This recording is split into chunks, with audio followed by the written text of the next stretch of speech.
Hi, Craig Sullivan with Sullivan Financial Partners. Welcome back to the Confident Retirement Journey. Today, we're going to look at some major changes for 2025 and what it might mean to your retirement.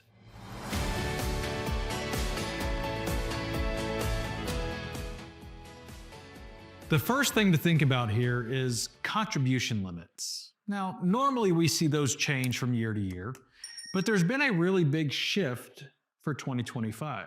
Starting in 2025, workers aged 60 to 63 have a new extra catch-up contribution. Previously, at age 50 or over, people could contribute an extra $7,500 towards their 401k savings. Now, with the new rules, if you're between 60 and 63, you have the ability to supersize that. It's generally the greater of $10,000 or 150% of the previous limit. What that means for 2025 is that limit for catch-up contribution is $11,250.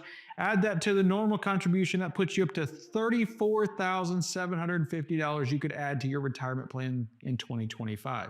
Why is that important? Well, it enables people who have maybe not saved as much as they wanted to have a little bit extra to throw at those retirement accounts. Maybe just get you a leg up and get started headed in the right direction. Another new rule when it comes to employer-sponsored plans like your 401ks is that it's going to require employers to do auto-enrollment. So starting in 2025, employers are going to be required to auto-enroll their employees at a 3% contribution rate. And then they'll have incremental increases as time goes on. Now there's still flexibility. The employees still have an opportunity to opt out of the plan if they want to, but if they don't make a decision at all, now they're going to be opted into it involuntarily. I believe this can be a good thing because it's going to force people to start saving if they wouldn't have even given it thought before. And again, they still have some flexibility if they choose that their budget just doesn't allow it at the moment. And that's okay. There's nothing wrong with it. Another new rule, the 10-year rule for inherited IRAs. Now, we've talked about this briefly before, but overall, what that means is that most beneficiaries of IRAs that are non-spouse beneficiaries now have a rule of a 10-year window where that money has to come out and taxes have to be paid. We all know Uncle Sam wants his piece of your pie. So they want to make sure that they're getting that a little bit sooner, and we need to stay on top of it. For those inherited IRAs, failure to take required distributions as you're supposed to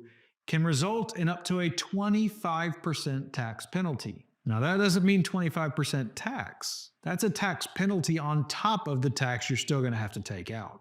So let's make sure we're following the rules. Let's make sure that if you inherit money, you've got a plan to tackle that. We've got a strategy in place. And let's make sure that if you're going to leave a legacy to your loved ones, that they know how to best handle that, or that you're addressing it from the beginning. These are all things we can help you with as we talk through a confident retirement journey.